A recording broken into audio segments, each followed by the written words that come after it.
Good morning and welcome to ComEd's Fleet Electrification webinar, Driving Toward a Clean Energy Future. My name is India James, and I am Director of Large Customer Services at ComEd.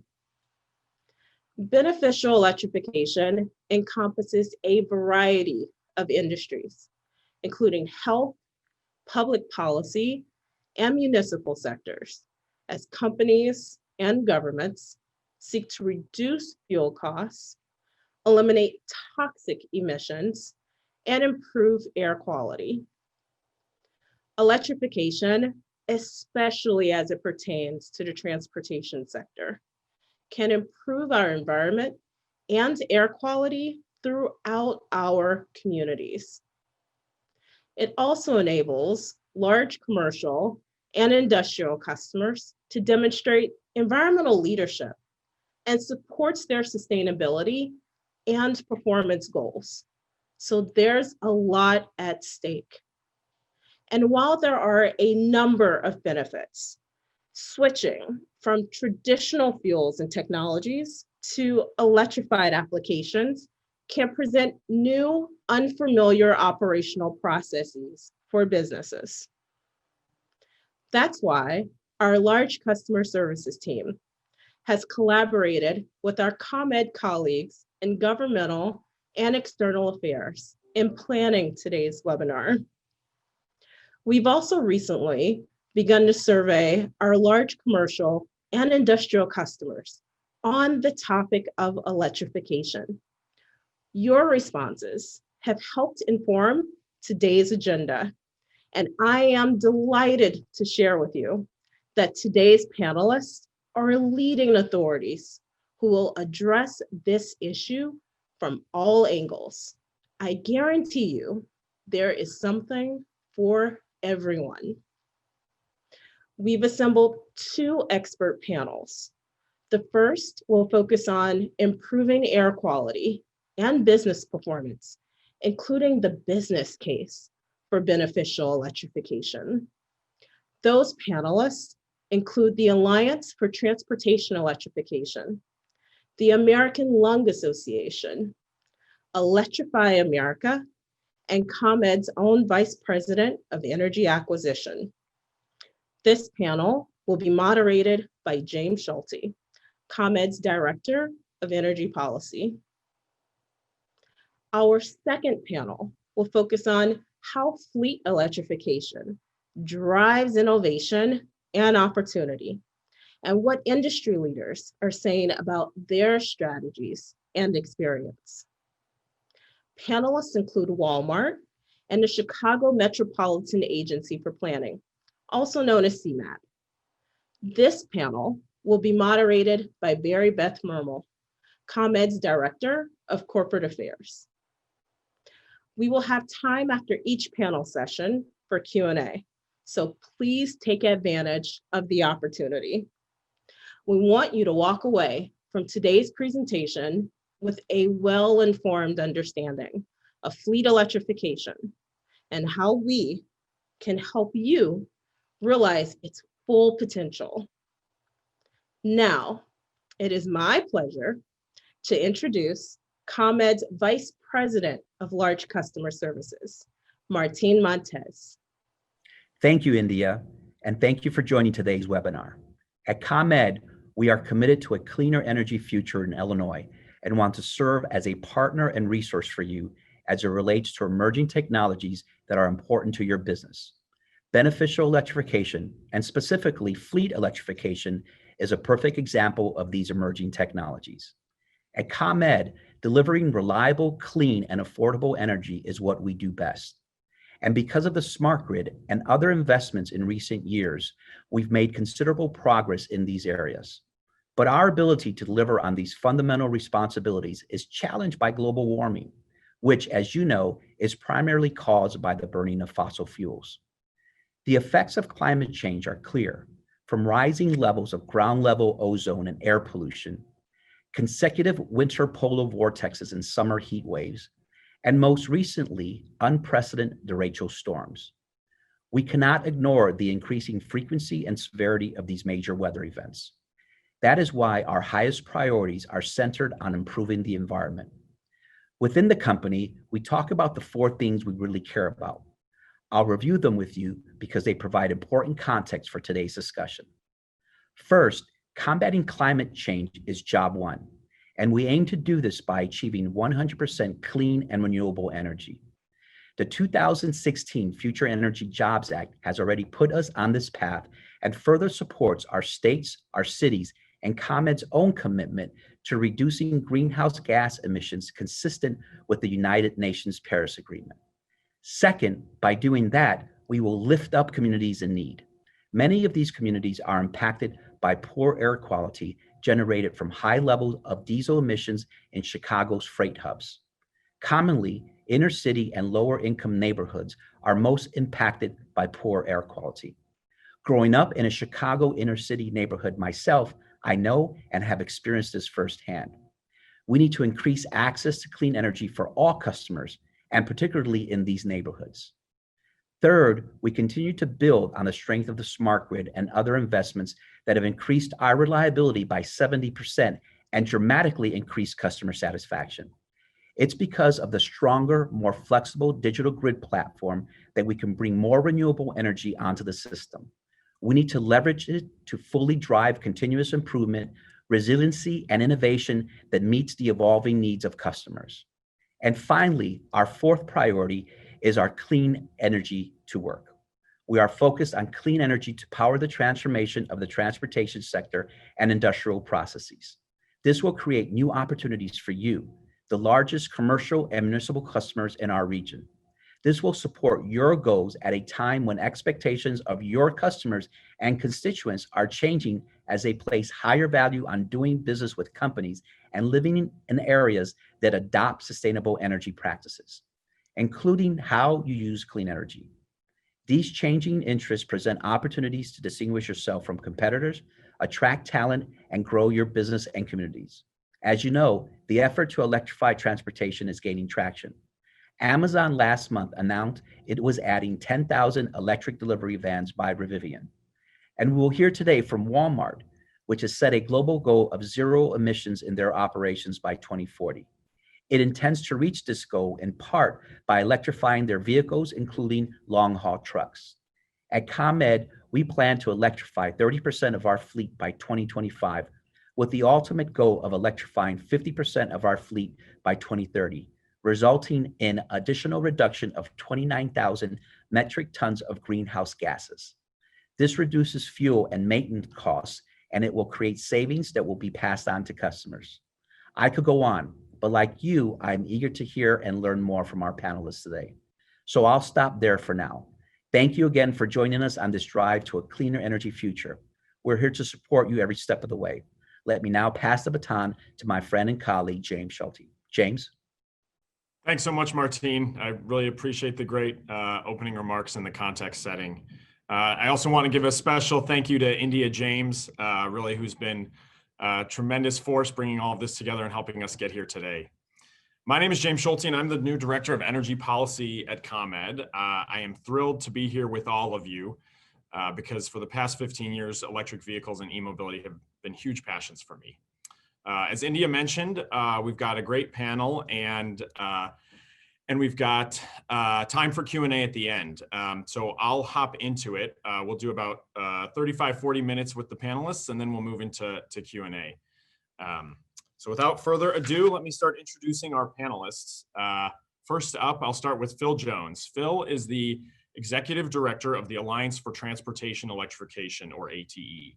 The Alliance is a multi-industry nonprofit association that promotes the acceleration of EV deployments, open standards, interoperability, and other supportive policies and regulations. In this role, Phil is building on 12 years in utility regulations and increasing leadership positions. Phil served as president of the National Association of Regulatory Utility Commissioners, and he also was on the Washington Utilities and Transportation Commission for 12 years, where he helped really establish truly innovative and nationwide cutting-edge EV policies and programs. Phil, in addition to his role on the Alliance, is president of Phil Jones Consulting, providing advice and services for organizations in the field of energy, utilities, communications, and cybersecurity. Phil is also very active on boards and advisory boards, including the Electric Power Research Institute, Carbon Washington, and Climate Solutions. Thanks for joining us, Phil. You're welcome. Next up, Angela Tin. Angela is the National Senior Director of Clean Air Initiatives at the American Lung Association. In this role and as co-coordinator of the Chicago area Clean Cities, she is responsible for managing and prioritizing environmental projects and for partnering with private, state, and federal agencies in the promotion of outdoor and indoor air quality programs for the past 15 years. Angela has also spent time at the Illinois EPA working on permitting and compliance of air and water emissions, land contamination, and emergency response. She graduated from Southern Illinois University with a bachelor's and master's degrees in physiology and cell biology. Next, Rachel Moses, Director of Commercial Services for Electrify America. In the role, she leads not only commercial services, but also business development and green cities work. She has spent her career at the bleeding edge, of EV charging technology. She joined EA at its inception in 2017, leading site acquisition strategy and development of the ultra-fast charging network. And I've had the pleasure of seeing some of those come into operation on the southwest side of Chicago, Rachel. Prior to Electrify America, she led infrastructure solution development at Green Lots, guiding sales and market development for the firm's open standards-based EV charging platform. Prior to Green Lots, she was also a Better Place, an industry pioneer in EV battery and charging system. Rachel holds a Bachelor of Arts in Political Science from the University of New South Wales. And last but not least, we've got Scott Vogt, who is ComEd's Vice President of Strategy, Energy Policy, and Revenue Initiatives. Scott is responsible for evaluating and developing regulatory, legislative, and business strategies focused on ensuring the ComEd business model evolves as our customer and stakeholder expectations while meeting the needs of our investors. In addition to strategy, he's also responsible for energy acquisition, which conducts wholesale market operation and settlement, including energy supplier support, energy and clean energy procurement, and contract management. Scott has held several roles prior to this at ComEd, including Vice President of Regulatory Projects and Director of Financial Planning and Analysis. And Scott holds a bachelor's degree in business analysis from Indiana University. Thank you all for being here. All right, I'm going to kick it off with you, Phil, to help get this going. As we both know, electrification of transportation has really come a long way in the last few years, and I've had the pleasure of being on this journey with you these past few years, Phil. So could you help describe where we are today and what have been the key changes or events that really helped us get here? Thank you, James, and thank you, India. Pleasure to be here today. Well, that's a great question, James. I think we're truly at an inflection point, especially with fleet electrification. We call them medium and heavy duty vehicles. This is December of 2021. China is on a full march toward electrification. The European Union countries are fully on that march, and we are frankly a little bit in third place. So we have to work hard to catch up, and Illinois can play a big part in that effort. So what is causing this transformation? The first thing is battery costs. So the lithium-ion battery costs, not just Tesla producing at scale, but the Chinese, the Koreans, now the Europeans through their new battery consortium, and frankly, more production in the United States now is driving the cost down. So a large percentage of the cost of an electric vehicle, a bus or a truck, is the battery and the battery management system. So according to Bloomberg and some other analysts, costs last year or this year are about $150 per kilowatt hour to $160. And most analysts think that those costs are going to continue to decline rapidly and get down to $100 in the next 2-3 years. So that's a huge game changer. The modular assembly and the supply chain issues with electric vehicles have become much better. You know, some companies like Tesla and others are going all electric, but companies like Ford, GM, FCA, Volkswagen with the new plant in Tennessee are using the combined benefits of the existing supply chain platform that they have through fossil vehicles and combining that with electric vehicles. Platforms can be the same or different. We won't get into those details today, but suffice it to say that cost reductions and efficiencies are being made. Third issue, and we see this now with the new president-elect in our country, is climate. So the urgency of the climate challenge is more urgent, frankly. 25 governors, including Governor Pritzker, have signed up to the U.S. Climate Alliance. So even when we said we were going to depart from the Paris Accord, ComEd and other utilities, state governors, as Lewis said before, commit themselves to the greenhouse gas reductions in the Climate Accord. And Angela is going to talk today about the NOx pollutants and the soot created by traditional combustion technology. So climate, environmental issues, and then frankly, TCOs, what we call total cost of operation. The costs of operating a fleet and even an individual passenger car have become much, much less. So those are the major drivers. We could get into market projections, you know, what it's going to be, James, globally. I tend to be a little more bullish and trust people like the International Energy Agency and Bloomberg New Energy Finance, who posit that about 30%, anywhere from 30 to 35% of light duty vehicles will be electric. These are sales in a year. 30% would be all electric. So, and the other thing I'd just like to end with is over the last 2 years, we've been tracking this pretty carefully. So the light duty use case of the Teslas, the Chevy Bolt EVs, and the Nissan Leafs has been there on the light duty side, but the medium and heavy duty case has been happening much faster than we thought. So we have companies like Workhorse, Lordstown Motor, Arrival from the UK. In addition to the traditional manufacturers such as Daimler with its eCascadia Kenworth. I live in Seattle. We have Kenworth and Kenworthy and Packer out here. We have Volvo. So just to mention a few names, these companies, A, have been developing many more vehicles, and B, making a commitment to an electric future and engaging in pilot programs with utilities and vendors in places like Long Beach, Los Angeles, and all over the country. So those are a few reasons. I think we have a lot of friction points that we may talk about today, as well as the opportunities. Certainly there are challenges with permitting, rate design, the utility interconnection process. Scott's going to talk about that, but there are tremendous opportunities. So I would like everybody today to focus on both, but think about the opportunities too and where the market's going, because it's clearly going in this direction. I think I'll stop there. Thank you. Thanks, Phil. Appreciate it.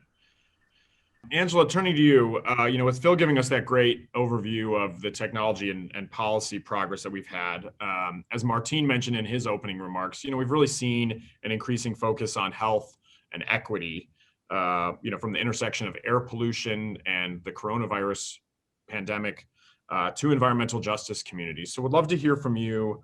Why have we seen the public health and medical communities get increasingly involved in electrification, and what might we be able to achieve if we convert vehicles to electric from internal combustion?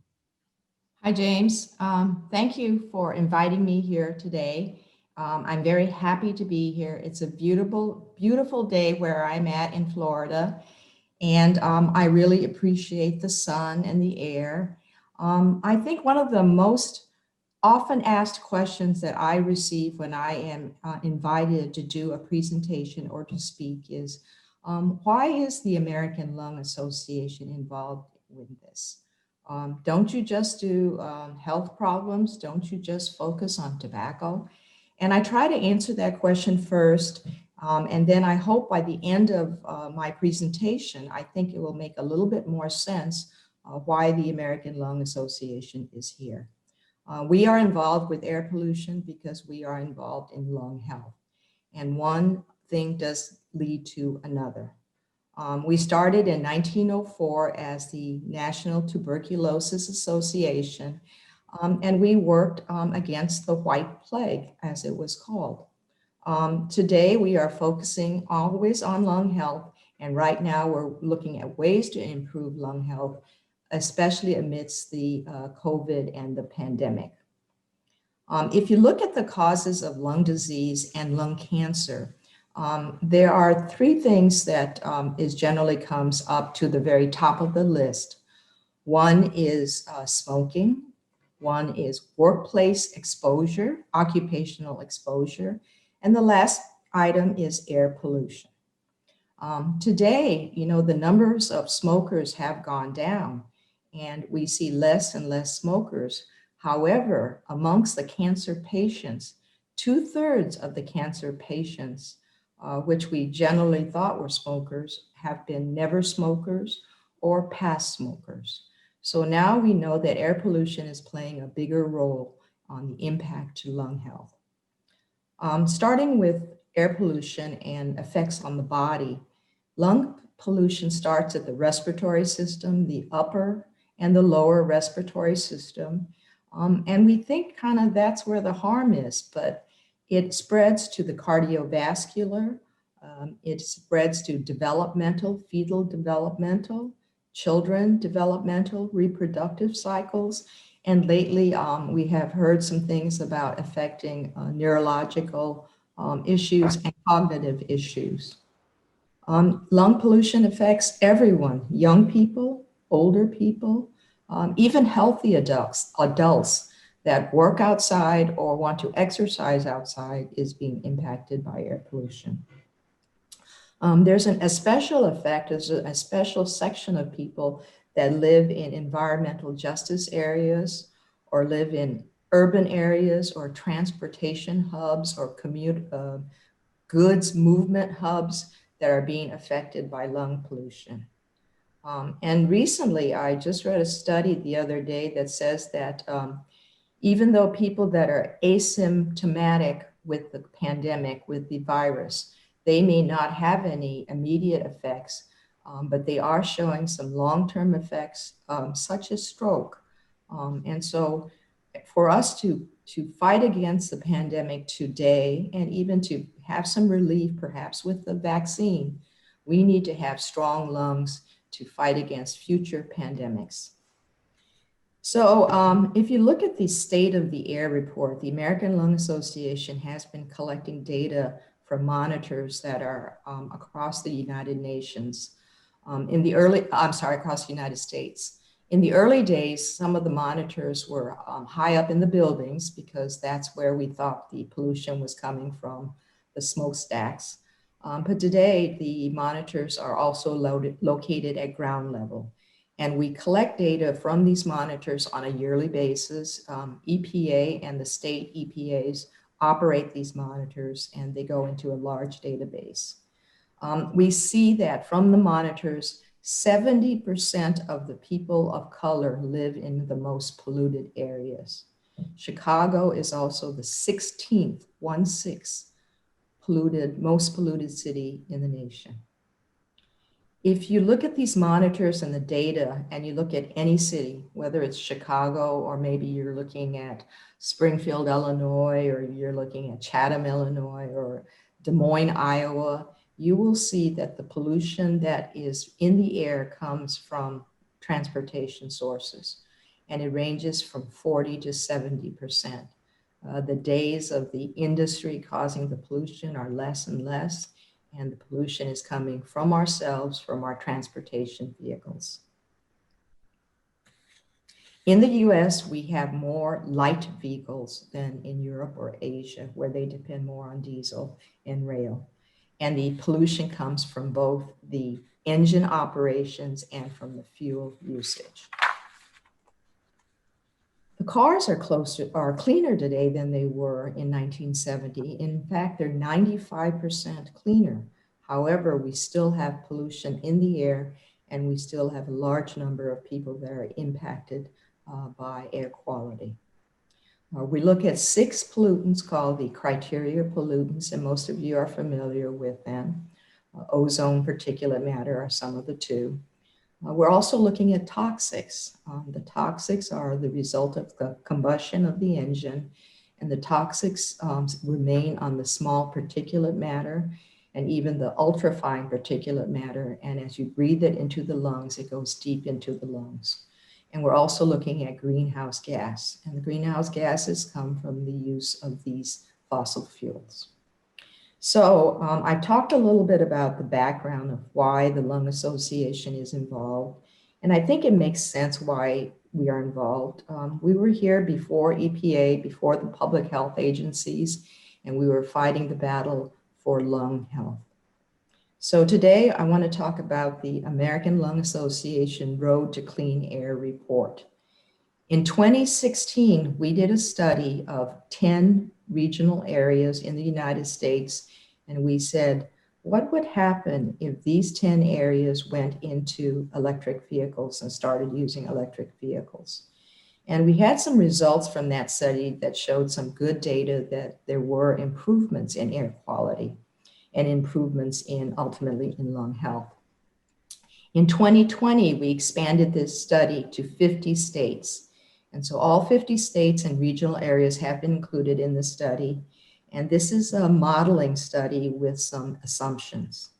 And I want to talk about some of the assumptions and the study parameters. So we started with a baseline, because that's how we do. We're going to compare what it is today to what it could be like tomorrow and down the road if we deploy more and more electric vehicles. So starting in 2018, we know that, and today we know that there are a lot of electric buses. There's a lot of electric vehicles on the road today. But if we converted all of the passenger vehicles, light duty vehicles in the future, and also heavy duty vehicles in the future, what would be the emission benefits? And emission benefits mean one thing, but they don't mean everything until we talk about lung health. So I'm going to talk about both of them. In addition to the emission benefits, we also looked at the grid, the electric energy grid. And our modeling and our scenarios are dependent on an energy grid that is more and more renewable as the time goes by. We use a very conservative energy grid. So starting out with just some examples of some of the pollutants, if we start with nitrogen oxides, we are showing, if you just look at emission sources, a tailpipe, that if we convert to electric vehicles in a given year, and our target years are 2030 and 2050 for some of the bigger vehicles, we will see an 82% reduction in NOx parameters. And if you factor in the energy grid and if you factor in renewable sources, this will achieve a 100% reduction in NOx sources. And this is not a cumulative number. This is the number that will happen at the end of the modeling term, which will be in 1930, 1940, and 1950. If you look at particulate matter, where we are most concerned about the toxics that resides on the particulate matter, we will see a 62% emission reductions from business as usual. So cars today versus cars that have electric components or electric vehicles, we will see a 62% in particulate matter. And ultimately, with the impact of the renewable grid, we will go to 100% reductions. Greenhouse gases, again, we look at greenhouse gases and we show a 92 to a 94% reduction in greenhouse gases. I'm going to talk a little bit more about greenhouse gases in a minute, but we do show these numbers of reductions. So again, these are numbers, these are tons, so what does these tons really mean to us? So we wanted to translate these emissions to health benefits. So if you look at the health benefits across the nation, we will see $72 billion in health benefits. And this includes health care, this includes hospital visits, this will include productive time at work. You will not have to be staying home because you're ill. That is across the nation, 72 billion. And if we look just in the metro Chicago area, and when I say metro area, I talk about Chicago, the surrounding communities, and somewhat into Indiana, because that is how the modeling studies are designed. We show $2.9 billion of health benefits by the year 2050. And if you want to look at a different way, not just money, you look at tons, you look at money, there is 6,300 premature deaths avoided, 93,000 asthma attacks avoided, and 416,000 workdays avoided. Now, climate benefits, we initially started this meeting, we're talking about climate benefits. So we looked at the social cost of carbon. And the social cost of carbon is calculated using the formulas from the Obama era. And this is a global projection because climate change is not just in the United States, it affects the entire world. And we looked at the dollars calculated for the damage reduced in a given year. And we used 2017 dollar figures. So we're not using, the figures in 2050. We're looking at 2017 figures. And we have seen that if we go into the electric vehicles or other types of alternative fuels or mechanisms to reduce transportation emissions, we will have $1.13 billion of social costs of carbon CO2 reductions. And this equates to 1.5 billion metric tons of CO2. Now a lot of these figures I've told you includes for the nationwide, and also, we have specific Chicago area numbers. We also did it for other regional areas like California, Houston, other areas like that, and that is all in our report. There's other things that can be done to reduce pollution. Right now, we're talking about electric vehicles and the gradual increase to electric vehicles. But today, what you can do is you can use public transportation. A lot of the buses are electric already. You can use carpools, which will reduce the number of vehicles. You can maintain your vehicles and proper tire pressure. You can use the right type of fuels right now in the vehicles, which are alternative fuels and renewable fuels. You can moderate, you can calculate the route of travel so there's less time on the road. And you can also, just small things like avoiding petroleum usage, like lawnmowers on hot summer days. The American Lung Association has a phrase that's been around since the day I started working and even before, and it says that when you can't breathe, nothing else matters, especially today in the time of the pandemic. So thank you, James. Thanks, Angela. That's great. Certainly very stark figures on the health side and the racial disparities as well, but really exciting to hear of the modeling and the potential impact here. And I think as we think about, municipalities and large customers and commercial businesses in and around the Chicagoland area, a lot to really get excited about when you talk about that 2.9 billion in savings and benefits, and fewer premature deaths, fewer asthma attacks. Definitely something to get excited about. Rachel, I want to turn to you. So now that we have the context for where we are today and some of the reasons, kind of the broader reasons why electrification of fleets matters, help those on listening get a sense of, really what's the first place to start in building a business case and a plan to convert one's fleet to electric? Sure, absolutely. And thank you for having me, James and India. I will say, Angela and Phil, those were some really sobering numbers. And indeed, we have to do this. And the US in particular needs to make sure that we stay focused on where we are electrifying. James, you mentioned having used one of the Electrify America charging stations, which is with music to my ears.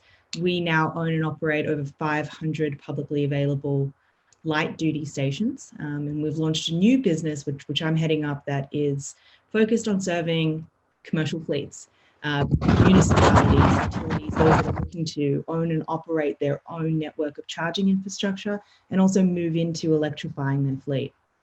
So I would say that, and Phil really gave some great data on the vehicles that are in the market today, both on the light duty side, and we're seeing a big ramp up on the medium and heavy duty side. So the first thing to do is to educate yourself on what is, for your fleet, the most appropriate vehicle for the type of use case and the routes that you were pursuing. A couple of very useful resources, I would say, is the Normal Now website and also NACFE. They can really give you some in-depth data and realities on which vehicles are in production today and are most aligned with your specific fleet need. And on the infrastructure side, which is really what Electrify America focuses on and specializes in, I would say that an acknowledgement that this is time intensive to set yourself up to operate a fleet is the right place to start. There's a lot of coordination required across municipalities, the utility, of course, making sure that the existing infrastructure you have at a depot or at a base is understood. And from that, you can select a partner for your infrastructure services that can really work with you. You want to be deploying infrastructure that will grow with your future needs, as well as the additional vehicles that continue to come to market, especially as their batteries are increasing. So the range is becoming longer. I believe today that it's over $1 billion has been committed by utilities throughout the nation to support EV infrastructure for fleets through 2025. So that's a short timeline, and it's a lot of capital that is available out there. Working closely with ComEd, of course, is going to enable your decision making to really think through what's available for you today and how you can make that shift and be prepared in the future, so that when this is required as a regulatory commitment, and we're seeing those types of policies evolve now in California in particular, your fleet or your municipality has experience, has knowledge on what works best, and are better informed to make that switch when it's mandatory. That's great. Thanks, Rachel. I really appreciate that. Scott, I know you spend a lot of time thinking about the dollars and cents impact on customers and business for any program or effort. As businesses are navigating multiple crises and really needing to keep a sharp focus on the bottom line right now, how have you seen the economics evolve? And what are the key elements to getting the business case and the return on investment to pencil out? Good morning. Thanks, James. Good morning, everyone. I'm hardly an expert when it comes to fleet decisions, but have some experience understanding energy prices and energy markets, and have spent a lot of time trying to understand what the analysis would look like for a fleet owner. And I think one of the most important things that Phil alluded to early is just the availability of fleets or vehicles to match your fleet, and understanding how you use your fleet, how many miles you're driving, and really what your procurement cycle is. I mean, one of the reasons we're having this conference today and spending so much time on this is when you're obviously acquiring your fleet, it's a longer lead time decision in terms of, as you're planning through the future, when you're going to replace those vehicles and what type of vehicles are you going to replace them with. One of the advantages of an electric vehicle versus a combustion engine is the reduction in maintenance costs. You don't have to worry about oil changes. You're not going to replace brakes as much.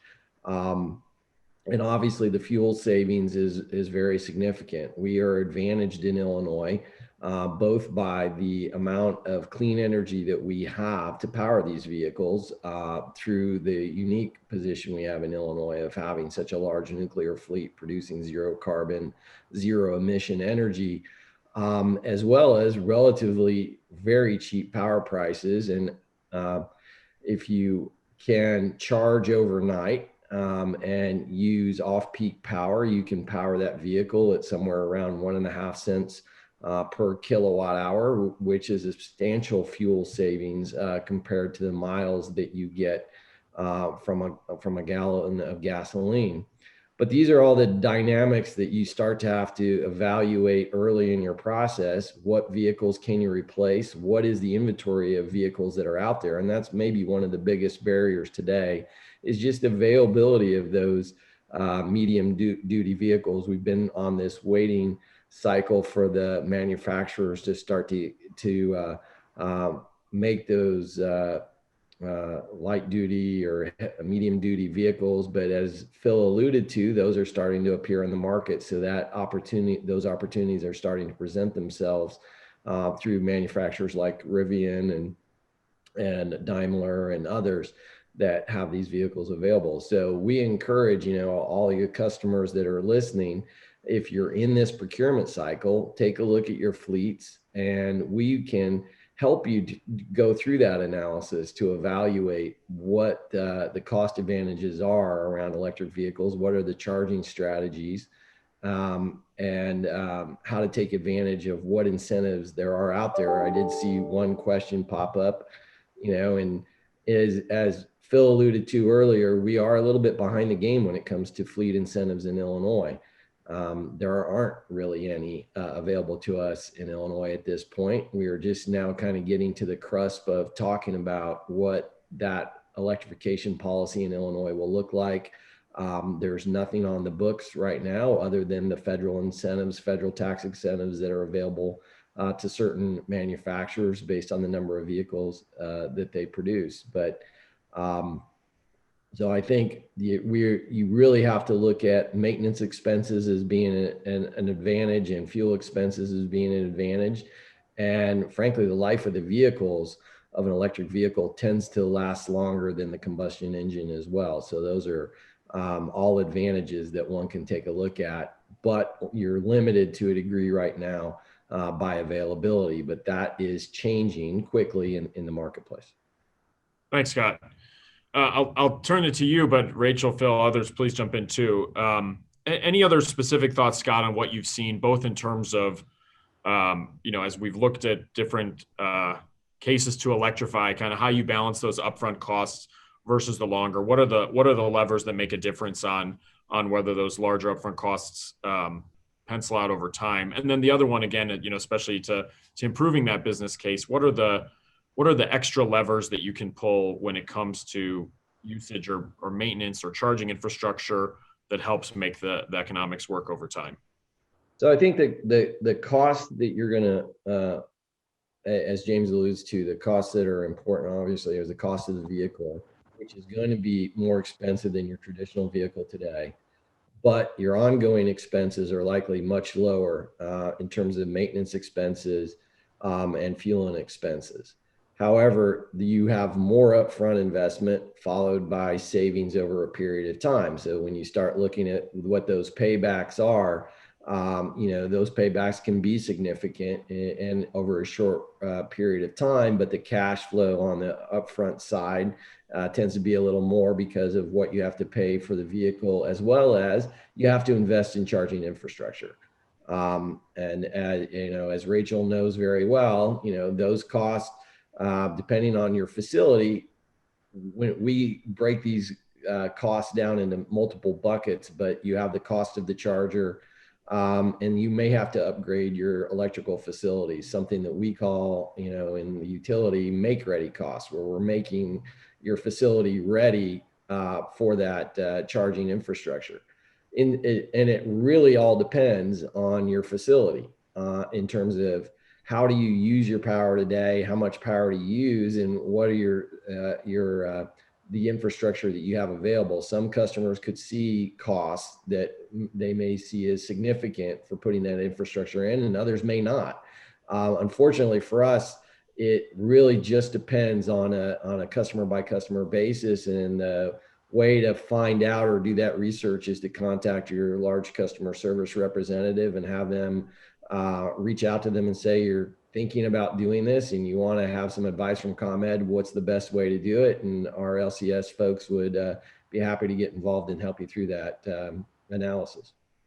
Scott, that's an extremely helpful service too, because as you just mentioned, no two charging locations and no two fleets are the same.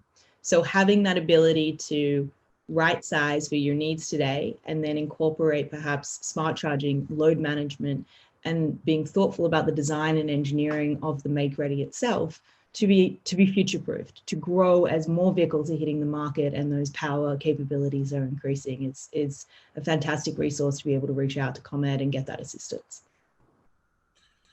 Rachel, what are, on the charging side, I mean, maybe today or in the future, but what are you seeing in terms of ways to make that a stronger financial case? Charging optimization, software, those kinds of things. What should people be thinking about that to really squeeze as much juice from the charging side of the math? Definitely thinking about smart charging capabilities. So how are you managing the load? Do you have the ability to mitigate demand charges? Can you have flexible load balancing across vehicles?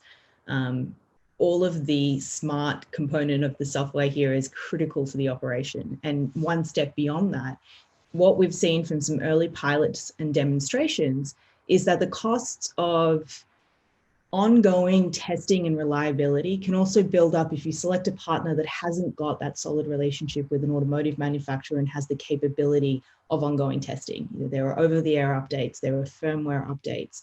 There are issues that can happen, with the charging stations themselves from just regular use. So having a partner that has experience in managing the stations and then providing the assistance on an ongoing basis to grow with your fleet and your use case is really critical. And I know that Phil can speak to other ways in which, saving on the TCO or the economics are starting to evolve. Phil, did you want to hop in there? No, I think Rachel covered it well, but yeah, there are just a variety of things. You can use technology. Scott can talk about rates and rate design. Obviously, one of the things we have to do with the utility and the charging station providers is move the load off peak, but there has to be an incentive to do that. So, and the incentive usually needs to be a greater than 2-to-1 difference between peak and off-peak electricity. One of the challenges we're seeing in the industry with the trucking industry is, as you know, people on this call manage fleets, is you're used to pricing diesel fuel and fossil fuel on a very, even though prices are volatile, you can hedge, you can enter into forward contracts. There's a real industry out there that allows the fleet managers to manage fuel costs. With electricity, it's a brand new ballgame because rate design is not easy. I think Scott would agree with that. It's very complex. There are different rate classes. You have to deal with these pesky utility commissions. In Illinois, it's the Illinois Commerce Commission that heavily regulates ComEd, Ameren, and Mid-American. So they look at every detail and every cost that ComEd has, and they have to approve some of these rate designs. So, it's a little, we're entering into new waters here with the fleet managers that they need to understand these rate designs and the fuel, because you're trying to manage costs, as Rachel said, because fuel costs are a huge part of the enterprise. So there are technology companies, there are intermediaries, there are aggregators.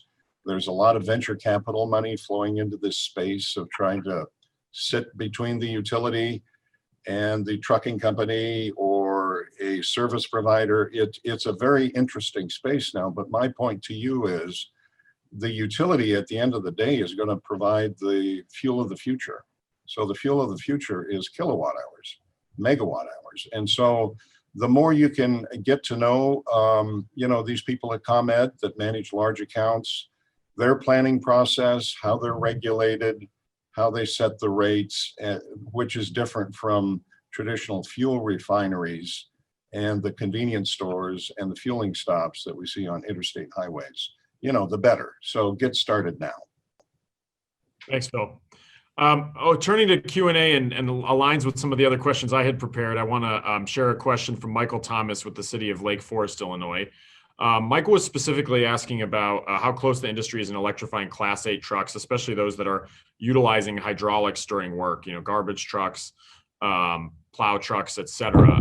I think the broader question is helpful too, and Rachel, maybe you can take it, but how are you seeing Class 8 and other, heavy duty? When do you see those coming online?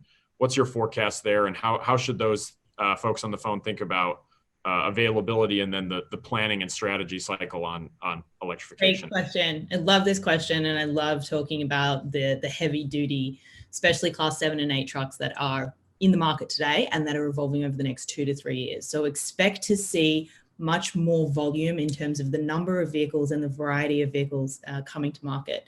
Here in California, as was mentioned early on by Phil, there is a big effort to work with the ports, work with the municipalities, work with the freight-focused areas to really understand how is there a way to leverage what could be publicly available infrastructure or semi-public, so that you're able to have, in addition to a depot or a back to base model, infrastructure in a place that could be tying those two locations together, because the range today on the Class 7 and Class 8 tractors isn't necessarily as long enough as it needs to be. But we do see, very promising statements from the big OEMs, as well as some of the newer startups that are getting into this market, that those vehicles will have that range in the next 3 to 4 years. So 2024, 2025.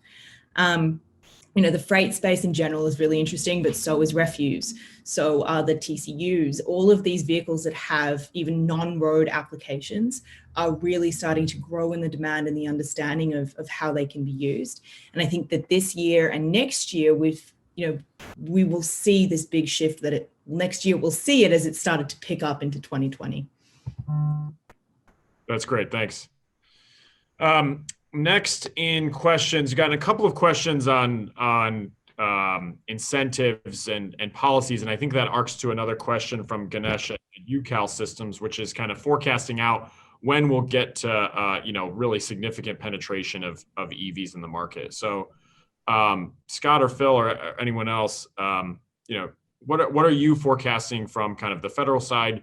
From the state side, what would you like to see that'll help us get to significant penetration of EVs? James, this is Angela. Please. Okay, so I work with the US EPA, and I work with organizations or state organizations that have Volkswagen money. And there will be some additional money coming up in the near future where legacy vehicles, and these are generally legacy diesel vehicles, have the ability to apply for funding to convert to electric or hybrid electric. Recently, and this is not even recently, in 2014, I worked with the city of Fort Myers. And in Fort Myers, we have a lot of roads and we have a lot of alleys.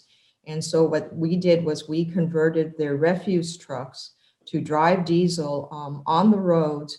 But when they get into the alleys, when they're just going in the homes and back up the houses, they are using the electric components to lift the garbage.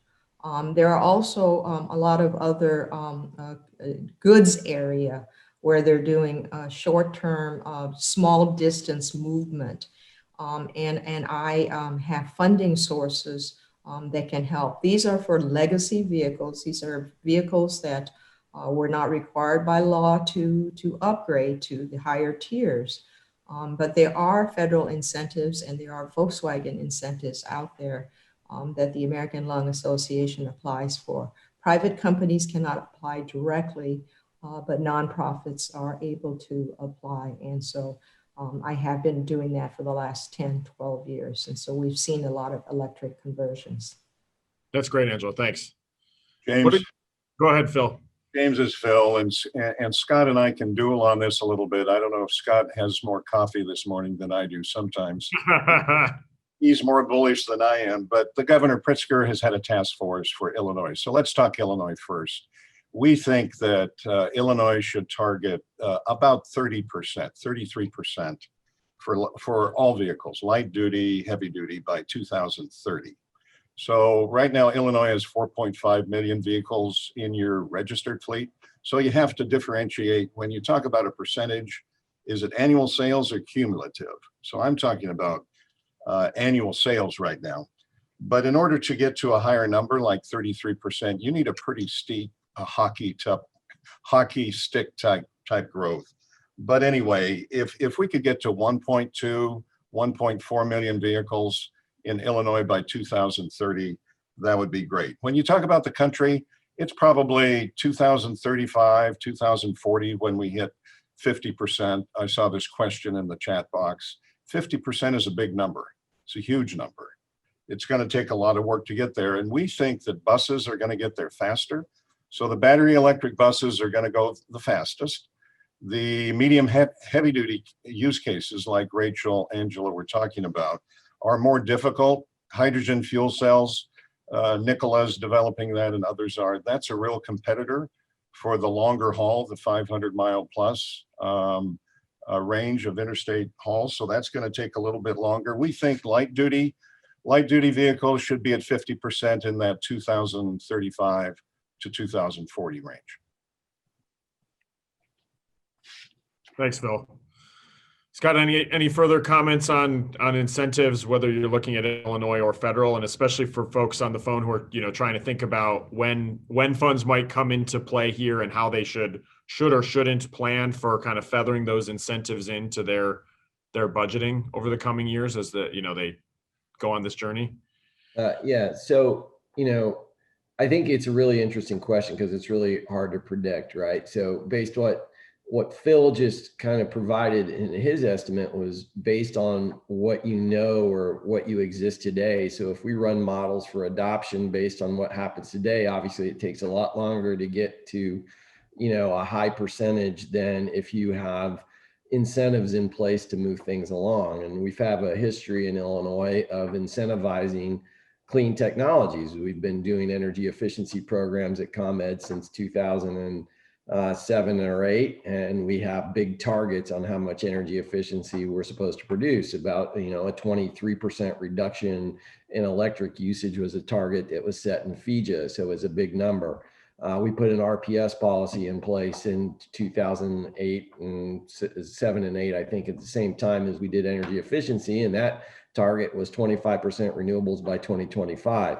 So we have a history of taking big targets and then taking big actions and providing incentives to move the market along. What we haven't done yet is do anything on the transportation sector or beneficial electrification. From our view, there's a playbook. There's a playbook that the state of Illinois has followed. And if we follow that same playbook and we put a target out there, and this is where Phil and I have a little bit, I say, let's go big, let's go aggressive. Why not take a 25% of electric vehicles by 2030 and make that the target and see how far you get? But I tend to think about it more from a cumulative view as opposed to an annual sales view. But obviously you got to have the annual sales to build that cumulative view. But we would like to see 2.5 million vehicles on the road by 2030, but we think that can be accomplished in a number of different ways. Now, don't take me wrong, this isn't simple policy. This is complex policy. There's a lot of things that have to be figured out in terms of where does the money come from to provide the incentives. And the fact that when you electrify vehicles, if one of your main sources of revenue in the state for roads and highways is a gas tax, then what is that replacement? We've seen one legislation, I think it was 2 years ago, where we doubled the registration fee on electric vehicles to try and get some of that back. But I don't think that's a zero-sum game by any means. So whenever you start talking about policies, you got to look at all the puts and takes. But we do think it's time to have an aggressive policy around beneficial electrification. And if we're as Governor Pritzker has said, his intent, and I think with the President-elect Joe Biden agreeing to go back onto the Paris Accords in order to achieve those Paris Accord targets, we're going to need to take transportation as well as end uses into consideration, especially in Illinois, if we're supposed to meet our targets. Given where the power sector is so far ahead from a zero carbon and a air pollution perspective, we have to attack these other areas. And it's a question of trade-offs in terms of funding and things like that. Right now, as I said, other than the federal tax incentive, that's all that's really available in Illinois. The only other thing is we have really cheap electricity prices. Even though we have demand rate, the more you use that charger, the lower your marginal cost for charging that car is, the lower the cost for the per mile that you get. That demand charge is only there from 9 a.m. to 6 p.m. So you start charging after 6, there's no increase on your demand that's going to show up in your monthly bill. If you use it one time on peak, it's not every day that you use it that you pay for it. It just gets spread over all the kilowatt hours that you take from the utility. So there is a perception about the demand charge as being punitive for a charger, but the more you use it and the more your fleet is using that electricity, your marginal cost per mile continues to go down as your utilization goes up. So all these things have to play into your numbers. Utility rates are esoteric. They're hard to understand. We can help you understand how to take advantage, use them wisely, lower your cost as best as you can. Thanks, Scott. We've got time for one last question, and I'll turn it open to everyone. It's an exciting time ahead for all of this. There's a lot of momentum. There's a lot of things to be optimistic about, and it's complex, as we've heard. There's a lot of different pieces, especially when you look at the folks who are on this webinar. We've got municipalities, we've got local leaders, we've got commercial leaders. What advice would you give to those listening in terms of how we can collectively work together to make this happen as quickly as possible and as efficiently as possible across all of these, from public transport to trucks to light duty vehicles? Rachel, do you want to start that one? Sure, and I have a specific recommendation. We're seeing here in California, and particularly in Southern California, a coordination of intra-agencies for transit.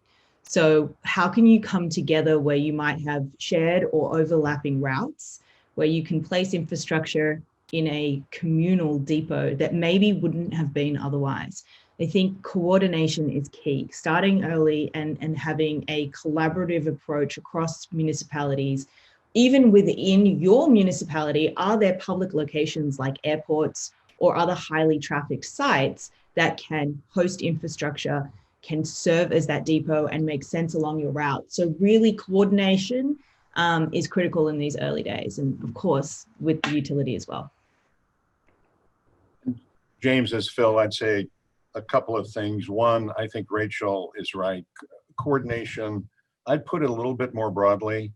This is a big tent, and we need broader alignment among our objectives. Since we're dealing with three very powerful industries, right? And a lot of NGOs.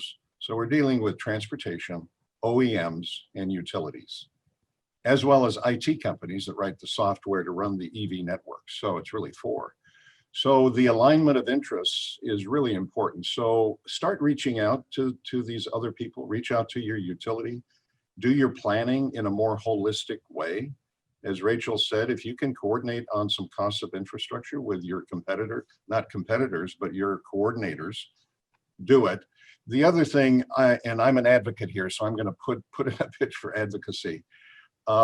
As Scott said, getting incentives in Illinois and any state is hard, especially with COVID and budget deficits in the state of Illinois.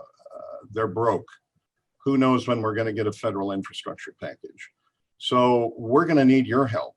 We're going to need the help of everybody when we make this transformation to lobby, advocate for these incentives. And we're going to have to do it in a good way, a rational way based on science and facts, and looking at this vision, like Scott said, of 2.5 million vehicles in Illinois. If that's the target, let's go after it. But we're going to need your help, everybody's help to get this done. Well, thanks, Phil. Thank you, panelists, for a great discussion. I really appreciate everything, really fascinating insights into this and exciting times ahead. With that, I will close this and hand it back to India to introduce the next panel. Hey, thank you, James and Phil, Angela, Rachel, and Scott. That was a wonderful conversation that you just had, and a really informative one too. I don't think I could have done a better job of saying, please contact your large customer services team and contact your utility, but that's exactly what folks need to do. I recognize that in this conversation, we have a mix of folks. We have everywhere from hospitals, they're considering electric vehicles for their services. We have schools that I've seen that have been chatting in the panels. We have car manufacturers, both electric and traditional. And we also have real estate companies as well, amongst all of the municipalities and government stakeholders that we have as a part of this conversation right now. And I mention all that to say that even people who do not own fleets today are part of this conversation, whether it's from permitting or opportunity as well. So really appreciate the highlights and focus on the placement of infrastructure from that prior conversation, and also the holistic view of opportunity and strategy here. While we're talking about fleet electrification, what we're really talking about is how you operate your facility, how do you operate your business, and how do you operate your municipality, if that applies to you as well. And so when you contact your large customer services representative or your government affairs representative, they can help you plan not just for your fleet, but also take a look at energy efficiency programs and how we can help support you as you plan both the current and future operations of your business. And I know the discussion has talked a little bit about Northern Illinois and Chicago, but many of you have services that expand across the US and in and through multiple of the service territories of the Exelon utilities. And if you contact one of us, you contact all of us. So please feel free and make sure that you're following up with us after this event.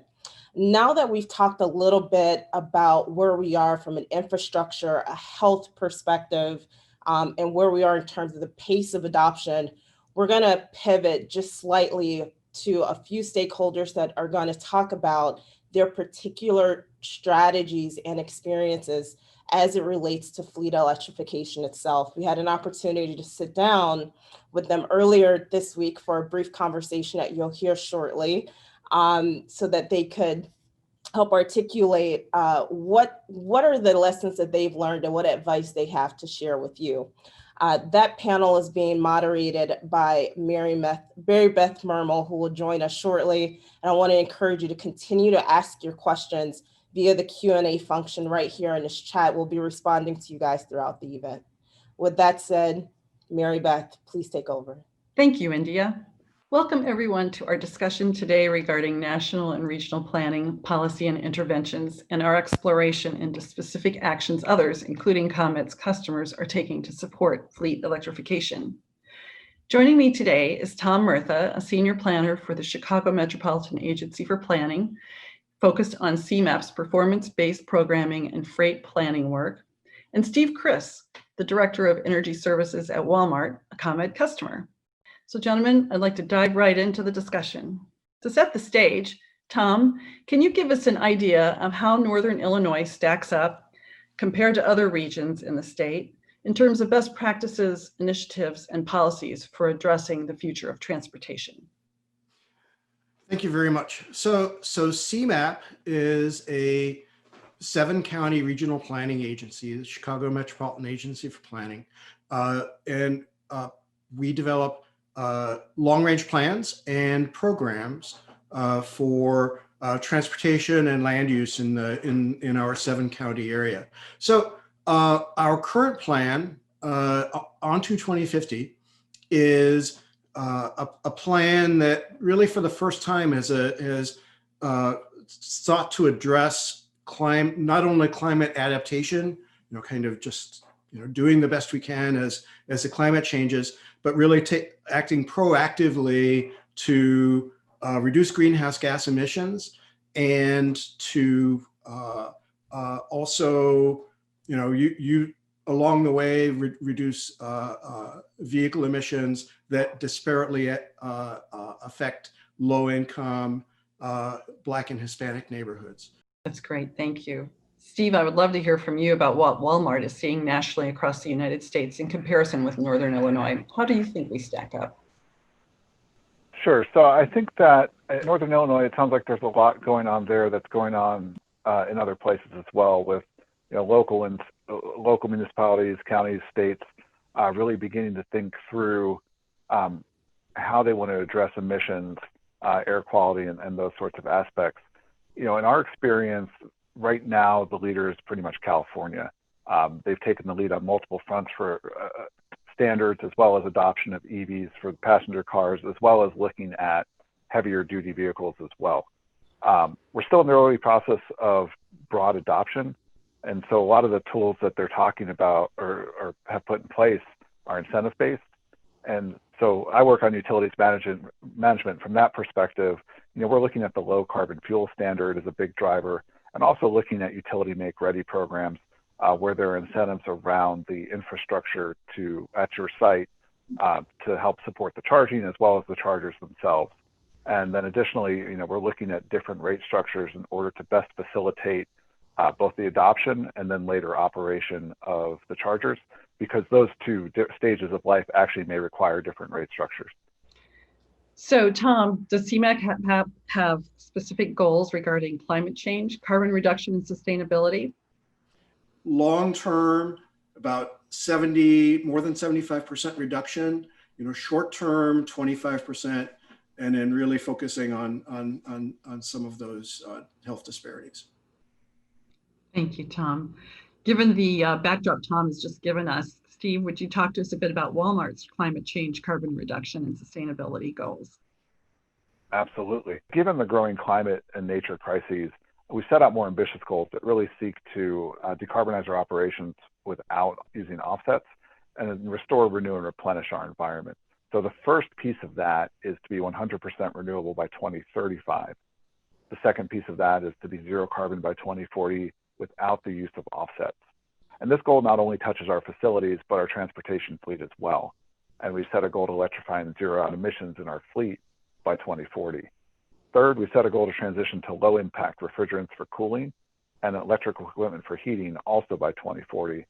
And then finally, we've committed to protect, manage, or restore at least 50 million acres of land and 1 million square miles of ocean. And we look to do this really at everyday low cost for our operations. We are still Walmart. And that results in everyday low prices for our customers. We really need to leverage our business and our size to be able to do this at the lowest possible cost. That's great. So given your goals, what is Walmart's electrification strategy regarding its fleet, and how does it plan to execute on it? Sure. So we're still towards the beginning of it, but we're looking at electrifying our corporate fleet, and that's passenger cars as well as everything up to Class 8 road trucks, and there's a number of things in between. And as an example of the Class 8 road trucks, our unit up in Canada has reserved 130 Tesla semi trucks. So we're beginning to make those technology commitments and orders. Additionally, for Class 8s, we are looking at hydrogen and other zero emission technologies, because all these technologies are currently developing. And as we learn how they work, how they fit in within our operations, we'll be able to make those choices down the road of what that path forward is really going to look like. So right now we're at the pilot stage. We've piloted yard trucks, which are the trucks that carry trailers around our distribution yard. We're in the early stages of piloting an OTR truck, looking primarily at this point at out and back trips. So the truck is at base, it goes out during the day and then comes back. Not the multi-stop over the road structure that we normally do. And so just to give you a sense of what we're managing as we look for adoption, I mean, the first piece of it is our logistics operation is really demanding and very dynamic. We real-time optimize our routes, and trucks can be out for 5 days. And the drivers typically don't know where stop 2 is until they do stop 1. And so that's not necessarily the kind of structure that lends itself well to long stops here and there. So that's going to be a piece of it. And we don't want to sub-optimize our routing in order to charge. We need to maintain the efficiency of goods delivery that we have now. Capital cost is going to be something that we have to manage, as these trucks right now, anyway, are more expensive than their traditional fossil counterparts. Range anxiety is still a big deal. Right now, our trucks go out with over 1,000 miles of fuel on board. And so if we're looking at battery ranges from 250 to 500 miles, that's going to be something that we're going to have to manage towards. And obviously, every piece of this is going to be impacted by economies of scale and production over time. So you would expect that cost will come down. And then technology gets better over time as the people who are building the technologies learn and understand more and can implement new improvements. So so again, this is what we're looking at right now. Charge times, dwell time for our drivers, that's going to be a big deal. 10 to 15 minutes right now for fueling versus 1 to 1.5 hours, which is the anticipated charge time for an electric truck. So that's going to be a big piece of how we look at it. Standards are critical. We don't have unlimited space at our distribution centers, and don't necessarily think it's great if we have 15 different charger types at every station. We need to look at standards to make it more efficient, and more universal so that we don't have to worry about where we stop in order to find the right charger. Reliability and resiliency of the electric grid is going to be a big deal for us. We have a number of distribution systems that are located in hurricane zones or out west in fire zones, and power needs to be on. We never want to lose power to a store or distribution center as it is, but when you add in the electric fleet, all of a sudden you've not just put your local operations at risk, but you're looking at your fleet and your ability to move goods and help communities restore in times of need.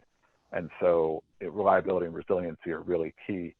National charging network, that's going to be a really big deal because right now most of our charging is done at one of our distribution centers, but we're going to be doing a lot more over-the-road charging with electric vehicles.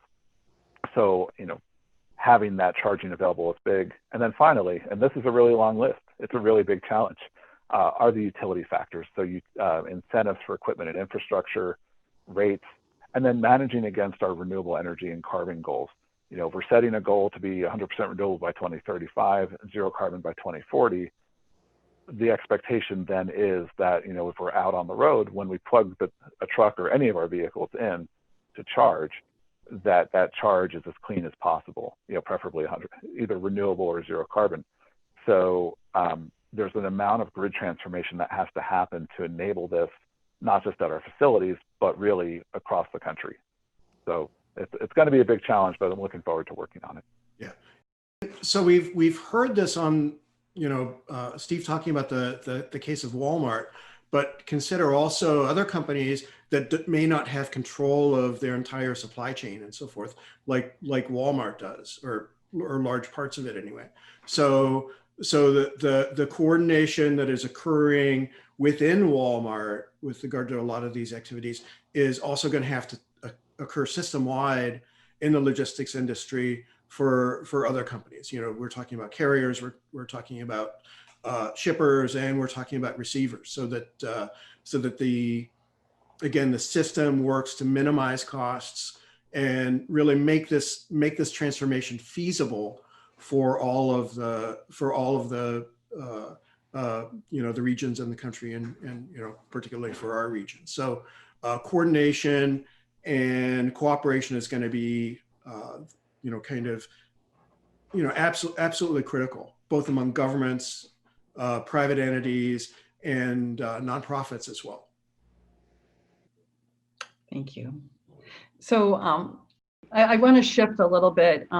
These are major themes and they are very important. I'd like to talk about what can organizations and companies do to drive equity and inclusion in the growth of electrification, especially in low-income communities and neighborhoods that have traditionally realized disinvestment and lack of economic growth. Do one of you want to start a conversation on this? Sure, I guess I'll jump in first. So that's a key priority for our region as a whole, and is reflected in our regional plan. So we are to some extent at an advantages and disadvantages for electrification. So the advantages that we have is that we have a lot of short trips coming to and from some of the freight areas that we have in freight-centered areas, the freight land use clusters in our region.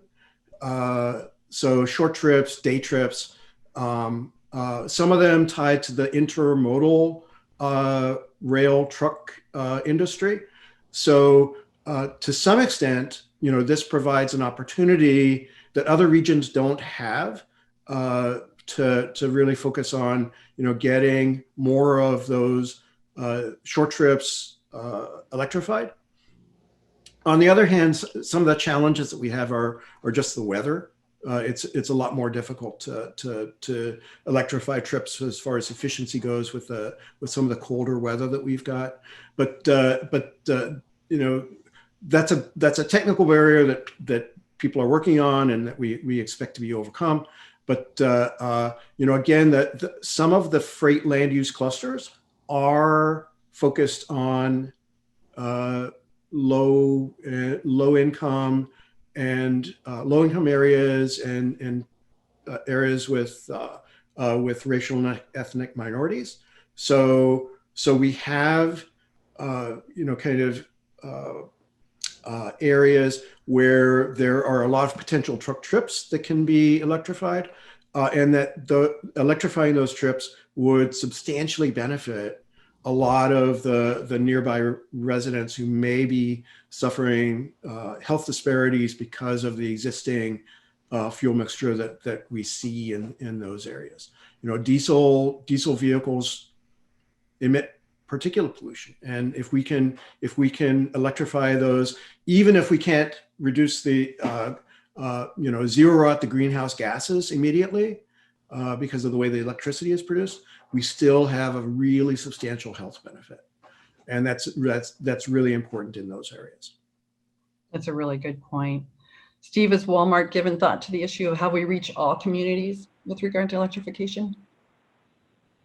So we've started really by looking at how we serve our customers.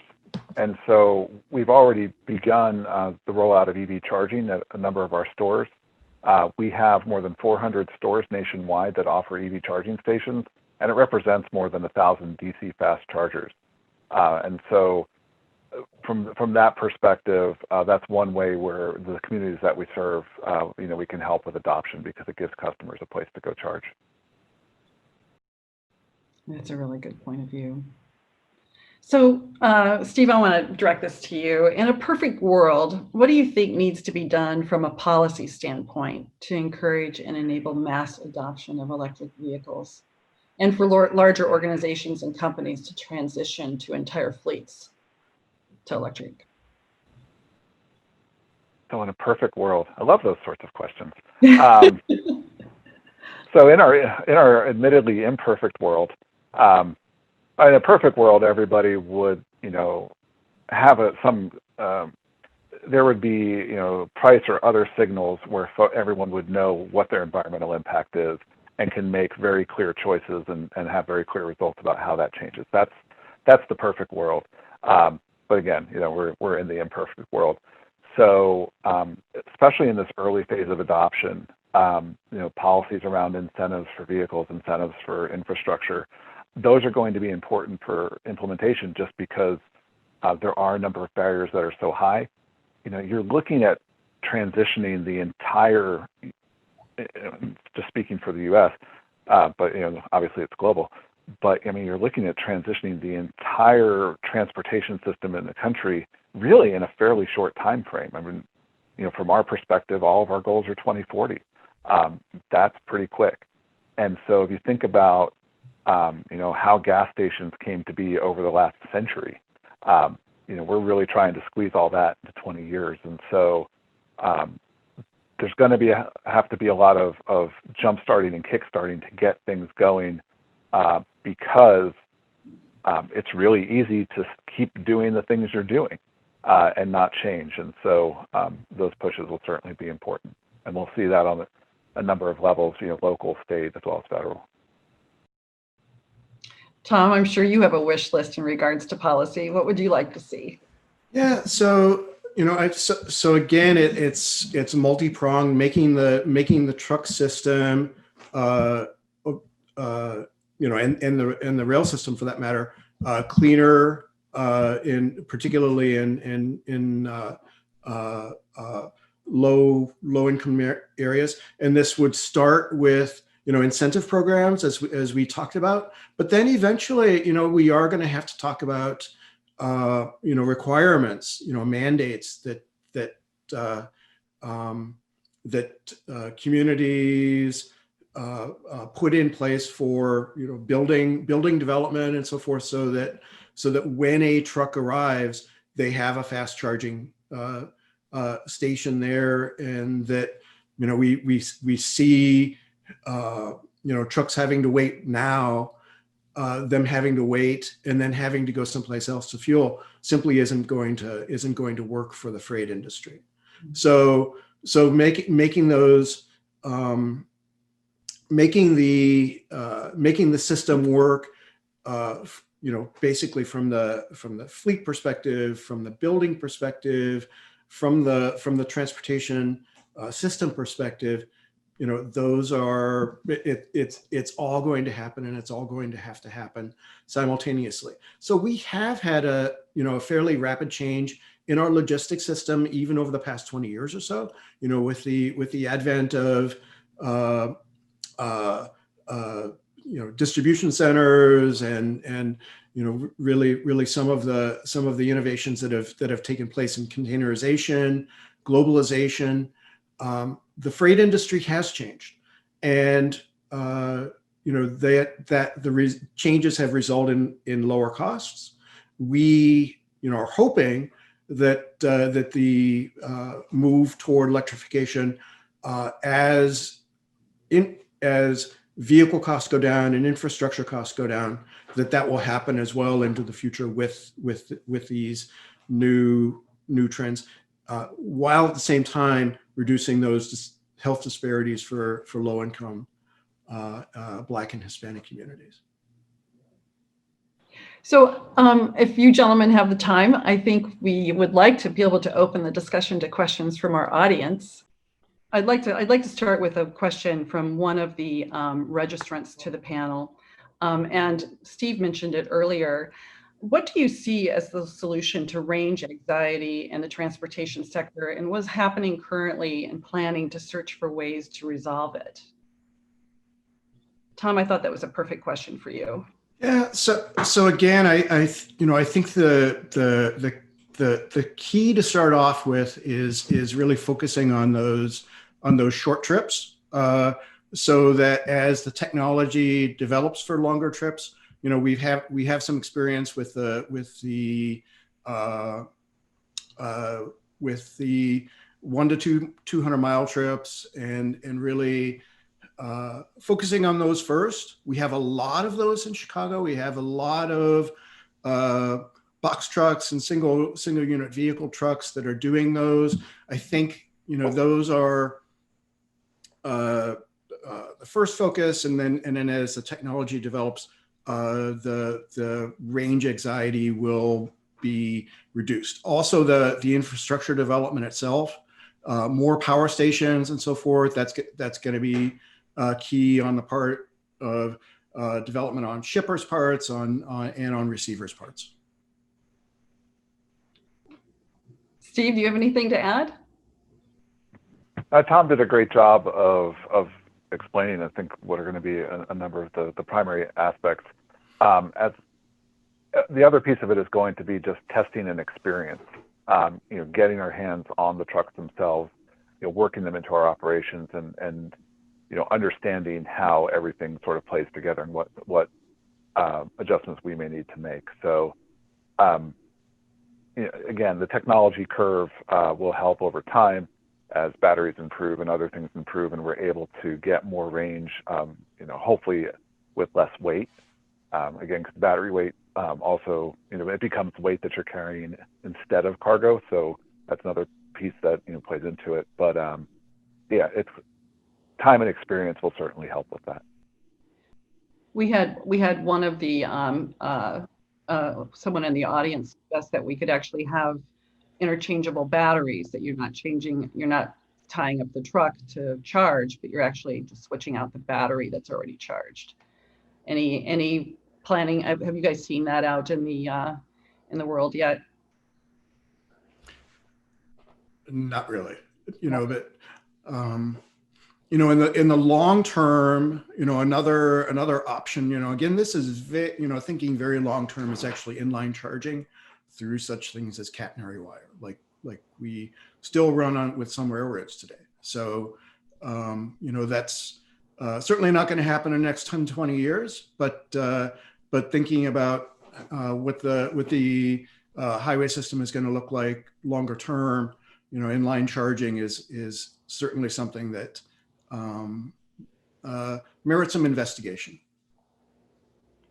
So I have a question from Dane Kane at Boone County Conservation District, and this one is for you, Steve.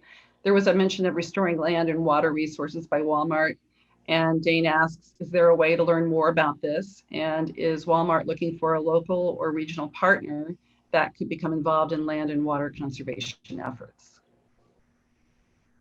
So that's a great question. If you go to corporate.walmart.com, our sustainability information is there. Walmart Sustainability Hub walmartsustainabilityhub.com, sorry, will also have information, particularly for those in our supply chain. But definitely check out that information. Feel free to reach out to me, and I can make the linkages within our company to those who are working on land conservation. Great, thank you. And then I have a question for you, Tom. What information can the public get from Cmap to support electrification? So I guess the key here is that we're just beginning our climate change mitigation work. So I would say that to contact us and ask to get involved, because we will be working on specific strategy development over the next couple of years. It's one of our key endeavors. So again, I would, there isn't anything that we could do right now, but we can say that to stay involved with us.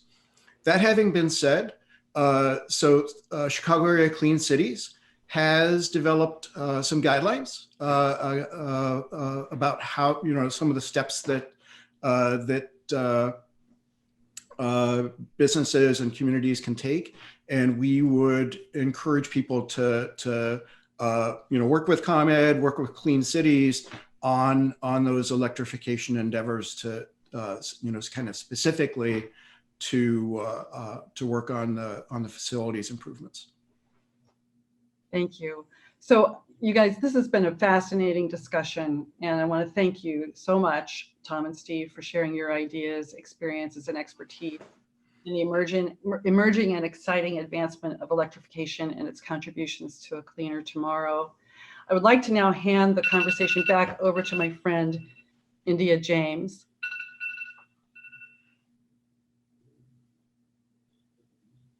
Thank you, Mary Beth, and thank you as well to Tom and Steve.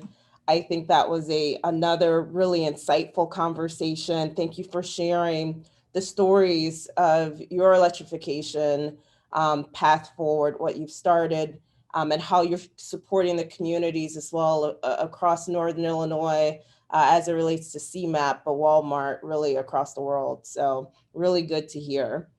When I think about the reliability and resiliency of your message and tying that a little bit back to what we heard from the prior panel, I think the thing that really comes across here is collaboration, right? Amongst all of our communities, all of our stakeholders, we all have a piece of the puzzle here. I saw that there was one comment in the chat as it related to economic development. And yes, there's jobs as well, and there's opportunity here. And in particular, in the current environment and state we're in, whether it's from a health perspective, right?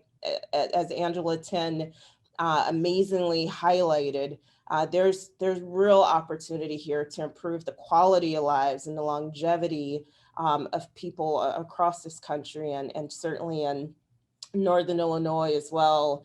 But recognizing that we're in an environment where there's a lot of communities that are Black and brown and folks that look like me that are being significantly impacted by the coronavirus pandemic, I think that we can definitely make sure that we're putting in the work to create more resilient communities, and as we prepare to use our grid in new and effective ways as well. Couple things just before we wrap up. One message that came across loud and clear as well was to contact your ComEd representative. Please follow up with us. You can follow up with our large customer services team, our government affairs colleagues, and also our economic development and legislative affairs team. It really took all of us to bring this conversation here with you today. And I want you to know that we're here as a resource for you to begin those conversations, but then also for us to connect you with other resources so that you can help to start the plans for your own electrification and energy use and energy opportunity strategies. Also, you will, after this event, receive a survey, 2-question survey, just to give us some feedback. We see this as the beginning of a conversation around electrification, the first of a series. So please make sure that you're keeping in contact with us. We want to make sure to follow up with you. So there are a number of questions that came through the chat and Q&A panels around infrastructure and how do you begin? We can help you with that. So please make sure that you follow up, complete that survey, give us feedback. It'll help us to plan our next conversation with you that we hope will be just as exciting as the one today. I want to make sure that before we end, I thank our small, our medium, and our large commercial and industrial businesses and customers that have tuned in for the conversation. You were just really essential to us being able to have this really informative discussion. I also want to thank our community stakeholders. I see there are a number of you out there from all different aspects of involvement, and you really are an essential part of the work we do every day, and you're our customers as well, so thank you. I also see that we have a number of commissioners from the ICC, municipalities. We also have state of Illinois officials that have participated in our conversation, along with elected public representatives and their staff. So thank you all for being a part of this event. And I want to make sure that we give a special thanks to Walmart, Cmap, the American Lung Association, Electrify America, and the Alliance for Transportation Electrification for making this conversation possible. And last but certainly not least, our ComEd participants and our ComEd planning team that organized this very wholesome discussion. I encourage you to please join us as we drive toward a clean energy future together. This concludes our webinar. Thank you for your participation and attendance.